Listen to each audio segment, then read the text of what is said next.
Hello scholars, and welcome to our second video on Wuthering Heights. We're going to pick it up right where we left off, which is the start of chapter 7.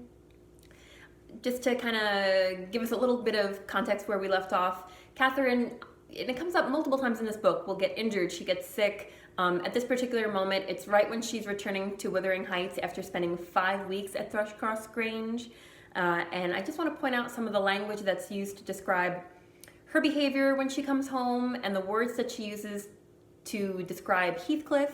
On the bottom of 52, which is again the very opening page of chapter 7 in our edition, in reference to actual dogs on the property, Bronte writes that she dared hardly touch them lest they should fawn upon her splendid garments. So she doesn't want to touch the dogs, go near the dogs, because they're going to spoil her outfit. No surprise when she meets Heathcliff, that's one of the first things she says to him. She laughs and says how he's so, let's see, what is the word exactly? How very black and cross you look. She doesn't even use the word dirty there, which is interesting. She says that he looks black, and also on that same page, Bronte uses the word whitened to describe Catherine's fingers. Says her fingers were wonderfully whitened with doing nothing and staying indoors. So this is kind of interesting. I had mentioned in that first video how sometimes Heathcliff is described as that dark other or this mysterious other. And again here, there's that dichotomy where Catherine is used, her fingers are even described as being whitened. On the next page, if you're tracking repetition, Heathcliff says, I shall be as dirty as I please, and I like to be dirty, and I will be dirty. And so that repetition of that word there could be something to kind of analyze if you're tracking those kinds of words with Heathcliff. Going right along, it's just kind of interesting that Nellie is someone who tries to comfort Heathcliff at this point, and you actually get some real revelations about how Heathcliff actually feels and a part of his soul that we feel, a little bit badly for. He feels that he's not as handsome as Edgar. On the bottom of 56, he says, but Nellie, if I knocked him down 20 times, that wouldn't make him less handsome or me more so. I wish I had light hair and a fair skin and was dressed and behaved as well and had a chance of being as rich as he will be. So obviously part of what he's saying here is how he thinks, at least at this point, he won't be as rich as Edgar, but it's just interesting to see that he also notes that Edgar has this light hair and this fair skin, and on the next page, even his blue eyes are referenced. So again, is that part of the other reason why Catherine is later really going to reject him? She says it's because he's not rich, but in the world of this book, even Heathcliff is feeling less than because he doesn't have the features and the complexion of Edgar. Really, another passage I really like to look at when I'm meeting with my students is how Nellie really puts a positive spin on Heathcliff's mysterious origins, and she tells him on 57, you're fit for a prince in disguise. Who knows, but your father was emperor of China and your mother an Indian queen, and each of them able to buy up with 1 week's income Wuthering Heights and Thrushcross Grange together. So spoiler, somehow, Heathcliff is we know this from the beginning actually, it's not a spoiler because when Lockwood arrives, Heathcliff does own both properties. So that's kind of an interesting little bit of foreshadowing. But again, I think it's really, if you're tracking Nellie, and I know some of my students have said that they've gone back and forth between, thinking she's a really interesting narrator to thinking she doesn't always act like an adult. She does try to cheer him up here, and again says, you know what, if I didn't know who I was, and I didn't know who my parents were, well, for all I know, maybe they were even better than these people in terms of their status. We just don't know. So I do like Nellie in that moment, how she tries to cheer him up. When Catherine kind of rejects Heathcliff a little bit, we get, our narrator, who's Nellie at the time, says that she was an unfeeling child, how lightly she dismisses her old playmate's troubles. So I think again there, we see Nellie as someone who cares about Heathcliff and his feelings. I just kind of want to go to the bottom of 60 and 61. We also get sort of this beginning of Heathcliff in terms of his revenge plot. So on the bottom of 60, he says, I'm trying to settle how I shall pay Hindley back. I don't care how long I wait. If I can only do it at last, I hope he will not die before I do. Nellie says, for shame, but he says, I only wish I knew the best way. Let me alone and I'll plan it out. While I'm thinking of that, I don't feel pain. So maybe when we're doing some of our psychoanalytic readings and discussions, this is something he does. This is like a coping mechanism, right? no matter how long it takes, I'm going to get my revenge. And while I'm thinking about that, this is a way to kind of numb my senses and numb the pain that I feel. I think what's great too is as we continue to read this book, regardless of what you think about Heathcliff, it does kind of take a very disciplined and determined mind to carry out his plan of, owning both properties and all the other things that we'll find out that he later does. That takes real stamina and determination. So that's an interesting passage. Okay, for those of you who are really interested in, tracking the time in this framework story, you get it noted on the bottom of 62. I will be content to pass to the next summer, the summer of 1778, and that is nearly 23 years ago. So if you're kind of trying to track how far away we are in Nellie's story and all these things, you get a little timestamp there. Okay. On 63, this is the second paragraph there. "Oh, such a great barn," she panted out, "the finest lad that ever breathed, but the doctor says Mrs. must go. He says she's been in a consumption these many months. I heard him tell Mr. Hindley, and now she has nothing to keep her and shall be dead before winter. You must come home directly. You'll nurse it. Nellie, you're to nurse it, to feed it with sugar and milk, and it will be all yours when there is no Mrs." So when this is just another indication I want to point out to you that Nellie is really is a surrogate parent to Hareton at this point in the novel, and obviously Hindley is struggling with this idea that his wife that he loves so dearly will actually pass. But Nellie it's said right there, you're going to nurse it. You're going to be this child's mother. So again, when we talk about Freud and nature and nurture and biology and all that, this will be another interesting passage to kind of take a look at. Again, I think all of these characters, despite how awful they act towards one another, there's always some kind of reason behind it. And here's a little background and maybe something that'll give us a little bit of sympathy for Hindley on the top of 64. He had room in his heart only for two idols, his wife and himself. He doted on both and adored one, and I couldn't conceive how he would bear the loss. So again, this idea that, the death of Francis is what really is going to propel him into this derelict and alcoholic state sort of later in this book. "A fit of coughing took her, a very slight one. He raised her in his arms. She put her two hands about his neck. Her face changed, and she was dead." That's on the bottom of that same page, 64, Francis. And a lot of characters in this book, you'll find Mr. Earnshaw too, Francis. It's like within a couple paragraphs, they just pass.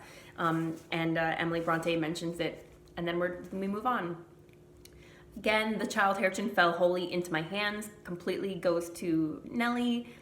On the second paragraph on 65, "The master's bad ways and bad companions formed a pretty example for Catherine and Heathcliff. His treatment of the later was enough to make a fiend of a saint." So again, talking about treatment and how people are raised and why they become the things that they become. Bronte writes, his treatment of the latter was enough to make a fiend of a saint.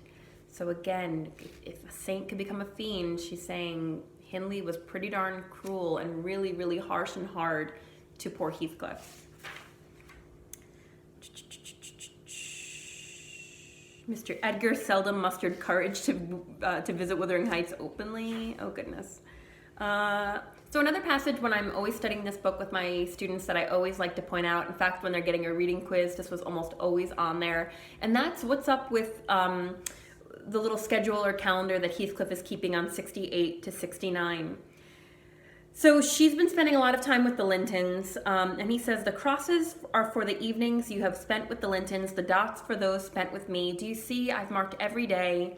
And she's like, "Oh, how foolish of you to notice." And he goes, "Well, I'm doing it to show you that I do take notice."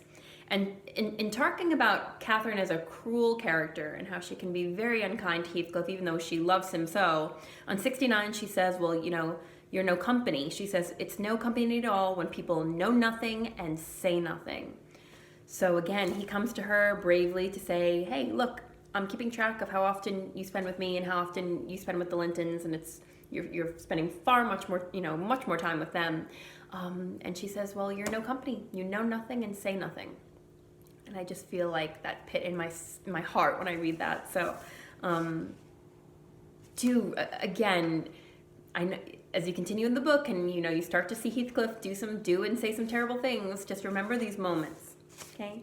On the bottom of 71, I want to point out something in terms of bird imagery. Animal imagery in general. The soft thing looked askance through the window. He possessed the power to depart as much as a cat possesses the power to leave a mouse half killed. This is after Catherine has had that whole dramatic scene where she like hits Nellie, she hits Hareton, she ends up hitting Edgar, and Nellie's kind of saying, oh my gosh, what's wrong with this man? Why wouldn't Edgar just leave? This is how, let me read it again actually now that I've given you the context. The soft thing looked askance through the window. He possessed the power to depart as much as a cat possesses the power to leave a mouse half killed or a bird half eaten.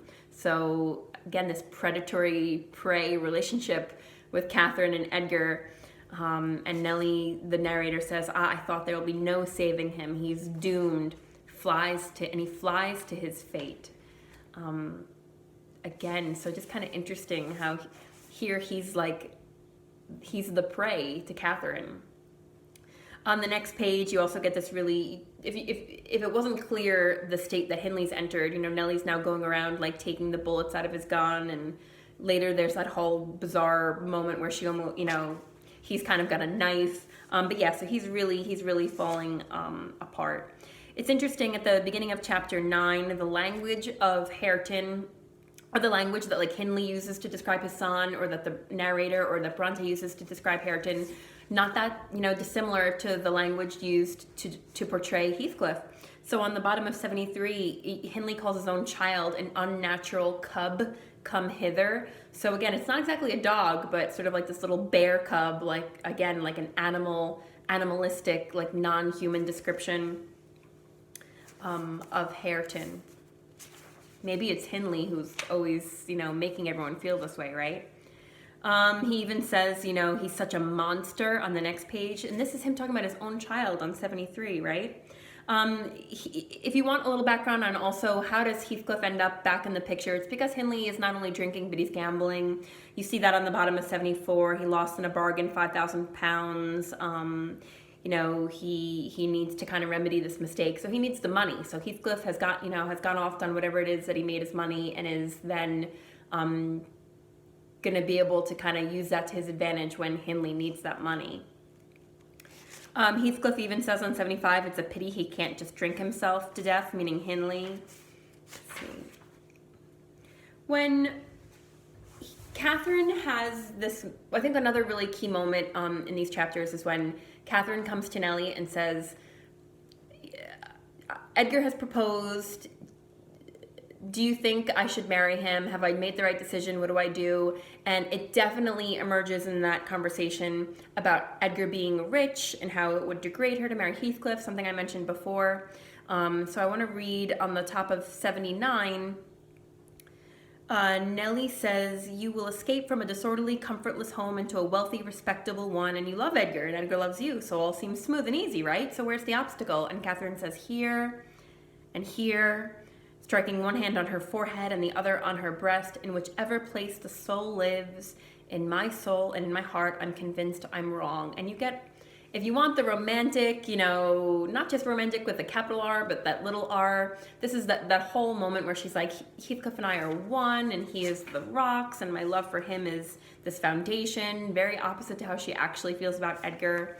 On 80, if the wicked man in there had not brought Heathcliff so low, I shouldn't have thought of it. It would degrade me to marry Heathcliff now, so he shall never know how I love him, and that not because he's handsome, Nellie, but because he's more myself than I am. Whatever our souls are made of, his and mine are the same, and Linton is as different as a moonbeam from lightning or frost from fire. And again, you get all these other descriptions there about why she truly loves Heathcliff, and she even has the sort of gall later to say that part of her plan might be to use Edgar's money to then help Heathcliff. And Nellie's like, oh, girl, you know so little about men if you think that your husband is going to then financially support this person who he knows you used to have some kind of feelings for. And of course, in a very overdramatic moment, Heathcliff hears the part that it would degrade her to marry him, doesn't hear all the other good things that she has to say about him. He runs away, he leaves. This is the moment where he's going to then disappear for a little while and make his money, and Catherine is going to marry Edgar. And then to get that gothic moment, again, this is not just a book that is also, has these romantic elements, but it is also definitely gothic, and that from here, we've already had the ghost, but now we're about to have a storm. And Heathcliff doesn't, again, he hears the degrading part, but doesn't hear the stuff about how much she's going to love him. More romantic stuff on the top of 82. My love for Linton is like the foliage in the woods. Time will change it. I'm well aware as winter changes the trees, my love for Heathcliff resembles the eternal rocks beneath, a source of little visible delight, but necessary. Nellie, I am Heathcliff. He's always, always, there's that repetition, in my mind, not as a pleasure any more than I am always a pleasure to myself, but as my own being. So don't talk of our separation again. It's impractical. It is impracticable, and then it cuts off. The storm, again, if you want some of those gothic images of the storm and you're using the same chapter, you can check out the bottom of 84.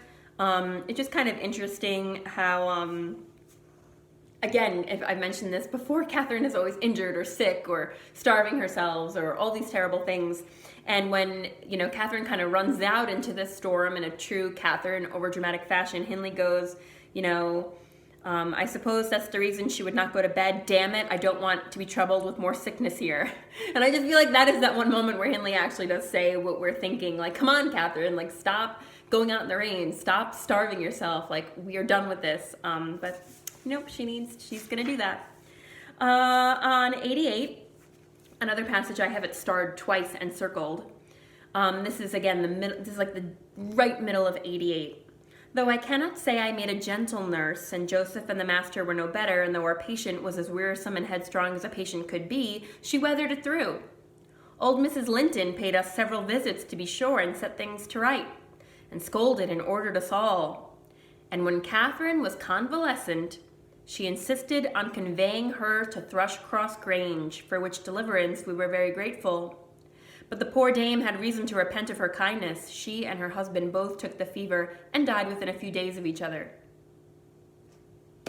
So, Catherine literally and also metaphorically brings a lot of toxicity, and here literally she brings that fever into the Linton household, and Edgar's parents both die from it. So just something to track. So keep your eyes on that, and what Catherine brings when she enters someone's life. Here, literally, and again, just like in true Bronte style, it's just a line, but the Lintons both die. So if you've missed that when you're reading it, I think it's really, really interesting to note that she brings the fever in, and they pass away. The next passage I want to go to 92, after Heathcliff has disappeared and Nellie is the first person who sort of runs into him, as being like that creepy Heathcliff and kind of standing outside in the dark. Towards the bottom of 92, I distinguished a tall man dressed in dark clothes with dark face and hair. Again, just how this first description of Heathcliff after he's been gone is his dark features. He also has described as having black whiskers. On 94, another thing that's kind of interesting to just track if you're doing any work with Catherine, just be aware of how often words like wild or anything having to do with like an unbridled, untamed kind of nature come up for her. On 94, Catherine flew upstairs, breathless and wild. That was in the dead center of that page.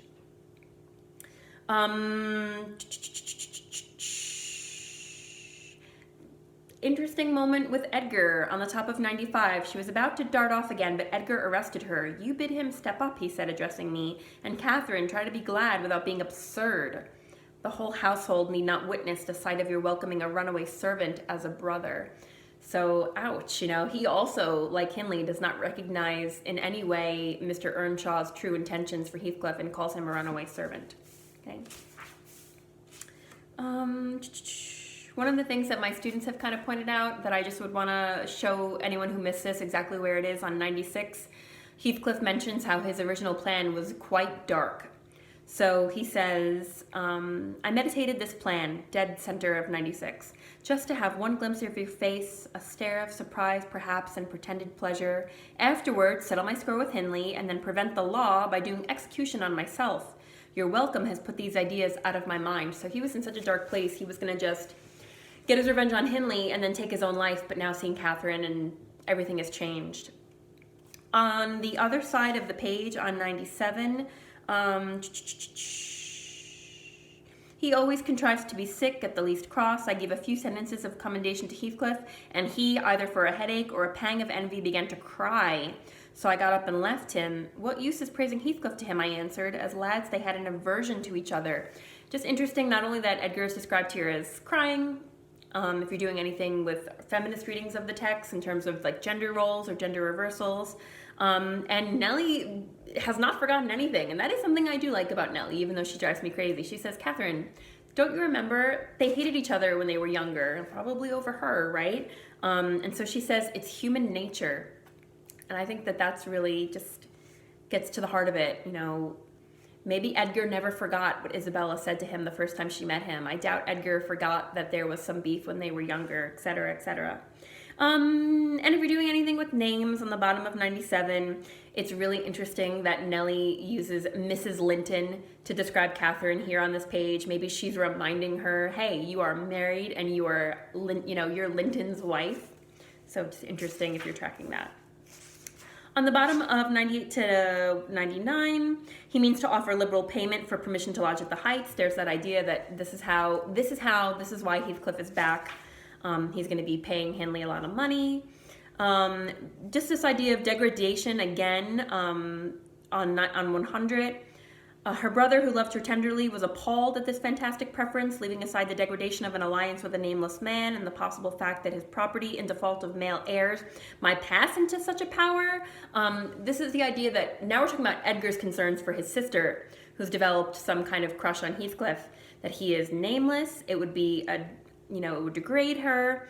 And again, for my students, I know it's been a while since we've been in the classroom. One of the first things I told you about this book, one of the problems is that if you don't have a male heir, it could then pass to his sister's husband or something crazy. So this is very dangerous.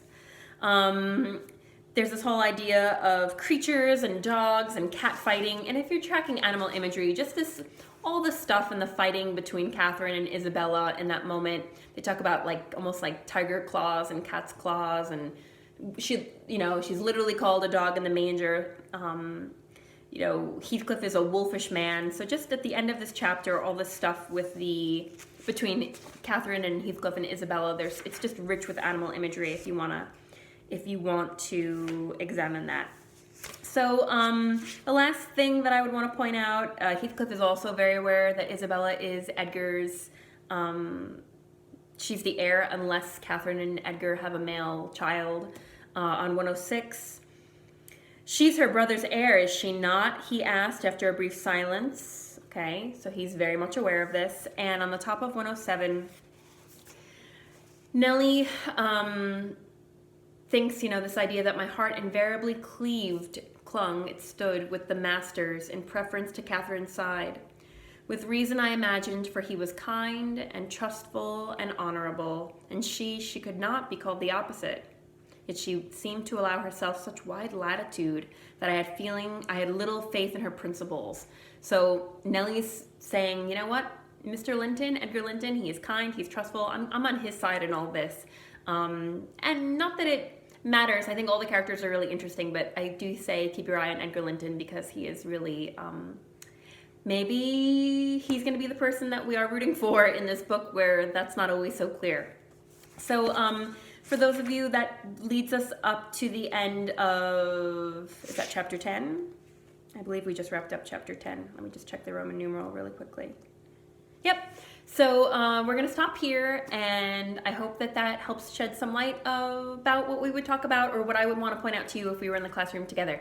Thank you so much, scholars. Have a good one.